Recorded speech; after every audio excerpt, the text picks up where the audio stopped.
യഹസ്കേൽ അധ്യായം 1 30-ാം ആണ്ട് 4-ാം മാസം 5-ാം തീയതി ഞാൻ കെബാർ നദീ തീരത്ത് പ്രവാസികളുടെ ഇരിക്കുമ്പോൾ സ്വർഗം തുറന്ന് ഞാൻ ദിവ്യദർശനങ്ങളെ കണ്ടു. യഹോയാക്കീൻ രാജാവിൻ്റെ പ്രവാസത്തിൻ്റെ 5-ാം ആണ്ടിൽ മേൽപ്പറഞ്ഞ മാസം 5-ാം തീയതി തന്നെ കൽദയ ദേശത്ത് കെബാർ നദീ തീരത്ത് വെച്ച് ബൂസിയുടെ മകൻ യഹസ്കേൽ പുരോഹിതന് യഹോവയുടെ അരുളപ്പാടുണ്ടായി.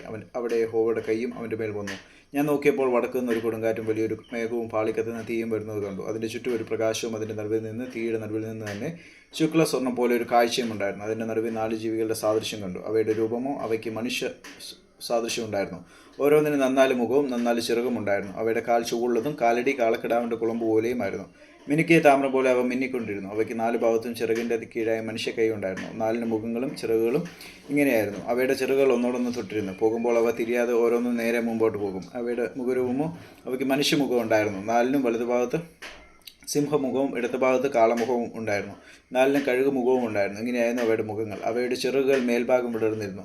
ഈ 2 ചിറക് തമ്മിൽ തൊട്ടും ഈ 2 ചിറക് കൊണ്ട് ശരീരം മറിച്ചും ഇരുന്നു. അവ ഓരോന്ന് നേരെ മുമ്പോട്ട് പോകും. പോകുമ്പോൾ അവ തിരിയാതെ ആത്മാവിന് പോകേണ്ടിയ ഇടത്തേക്ക് തന്നെ പോകും. ജീവികളുടെ നടുവിൽ കത്തിക്കൊണ്ടിരിക്കുന്ന തീക്കനൽ പോലെയും പന്തങ്ങൾ പോലെയും ഒരു കാഴ്ചയുണ്ടായിരുന്നു. അത് ജീവികളുടെ ഇടയിൽ സഞ്ചരിച്ചുകൊണ്ടിരുന്നു. ആ തീ തേജസ്സുള്ളതായിരുന്നു. തീയിൽ നിന്ന് മിന്നൽ പുറപ്പെട്ടുകൊണ്ടിരുന്നു. ജീവികൾ മിന്നൽ പോലെ അങ്ങോട്ടും ഇങ്ങോട്ടും ഓടിക്കൊണ്ടിരുന്നു. ഞാൻ ജീവികളെ നോക്കിയപ്പോൾ നിലത്ത് ജീവികളുടെ അരികെ 4 മുഖത്തിന് നേരെ ഓരോ ചക്രം കണ്ടു. ചക്രങ്ങളുടെ കാഴ്ചയും പണിയും പുഷ്പരാഗത്തിൻ്റെ കാഴ്ച പോലെയായിരുന്നു. അവയ്ക്ക് 4നും ഒരു ഭാഷ തന്നെയായിരുന്നു. അവയുടെ കാഴ്ചയും പണിയും ചക്രത്തിൽ കൂടി മറ്റൊരു ചക്രം ഉള്ളതുപോലെയായിരുന്നു. അവയ്ക്ക് 4 ഭാഗത്തേക്കും പോകാം. തിരുവാൻ ആവശ്യമില്ല. അവയുടെ വട്ട് പൊക്കമേറിയതും ഭയങ്കരവുമായിരുന്നു. 4ൻ്റെയും വട്ടുകൾക്ക് ചുറ്റും അടുത്തടുത്ത് കണ്ണുണ്ടായിരുന്നു. ജീവികൾ പോകുമ്പോൾ ചക്രങ്ങളും ചേരെ തന്നെ പോകും.